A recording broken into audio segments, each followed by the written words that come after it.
All right, today we're diving deep into one of the most fundamental, yet, let's be honest, often overlooked figures in Vedic cosmology. We're talking about Brahma, the cosmic architect. So when you think of the great Hindu trinity, the Trimurti, right? Two names probably pop into your head immediately. Vishnu, the one who sustains all of life, and Shiva, that incredible force of transformation and destruction. They're everywhere in mythology and worship.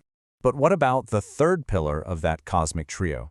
Who is Brahma, the one whose entire job is creation itself? He's the literal starting point for everything, but as you're about to see, his story is way more complex than it looks. And here's maybe the most important thing to get your head around right from the start.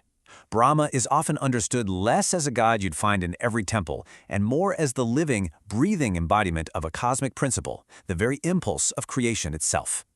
So to really understand this cosmic principle, we've got to start with the stories, with the rich tapestry of mythology. This is where we get to meet Brahma as the weaver of worlds. One of the most amazing creation stories comes from the Puranas. So picture this.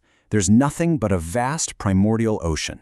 As Vishnu sleeps, this incredible lotus flower just sprouts from his navel. And as its petals slowly open, Brahma is revealed, his four faces gazing out in all four directions into this formless void.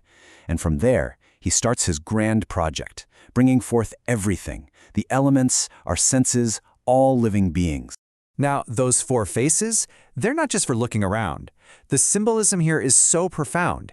Each face is said to have chanted one of the four sacred Vedas, the foundational texts of Hinduism. It's this brilliant way of showing that creation isn't just some random act, it's structured by sacred, cosmic knowledge. But you know how it goes. With the incredible power to create everything, there's always the risk of ego, of arrogance. And in one famous legend, Brahma and Vishnu get into this big argument over who was the supreme creator. Brahma, super proud of his role, basically said, "Hey, I made all this. I'm the greatest."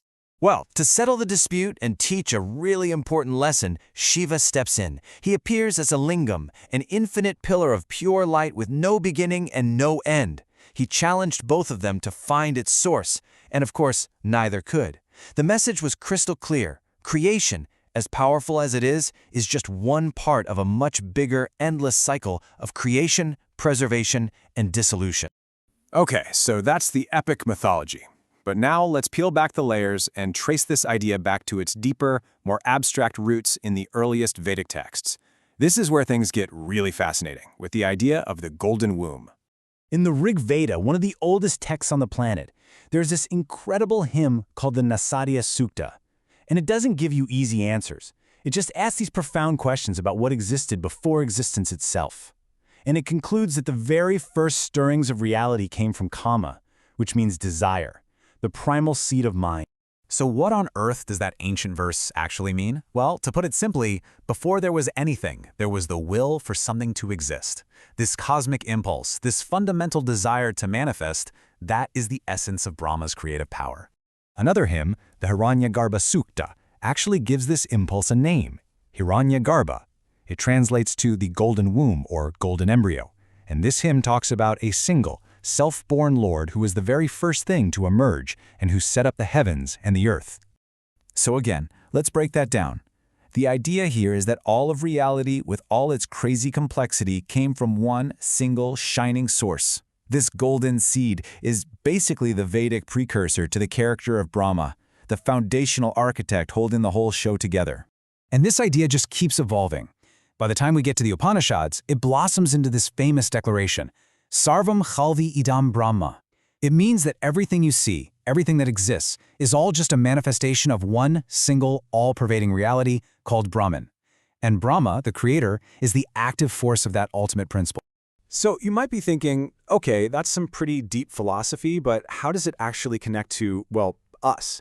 This is where it gets really cool, because this idea has a fascinating application in Vedic astrology, or Jyotisha. In Vedic astrology, the sky is divided into 27 lunar mansions, or nakshatras. Think of them like special zones the moon passes through.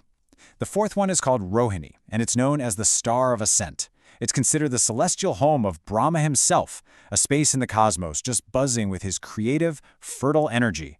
So people who are born with important planets in Rohini are said to really tap into some of Brahma's key traits, They're often super artistic, charming, and just naturally drawn to creating beauty and abundance. They're like natural gardeners for projects and people. But just like in that myth, there's a little warning label, a tendency towards vanity or overindulgence. And if you want to get a little more technical, this chart breaks down Rohini's vibe. It's ruled by the moon, so it's all about nurturing and intuition. Its element is earth, which means stable, sensual growth. Its quality, or guna, is rajas, dynamic, ambitious, driven to create. The dosha, from Ayurvedic medicine, is kapha, nourishing but can get a little excessive. And its symbolic animal is the serpent, representing powerful, transformative bonds. All of these pieces paint this incredible picture of Brahma's energy, intuitive, grounded, passionately creative, and deeply transformative.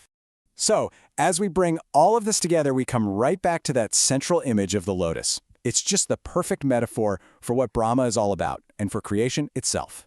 Think about the journey we've just been on.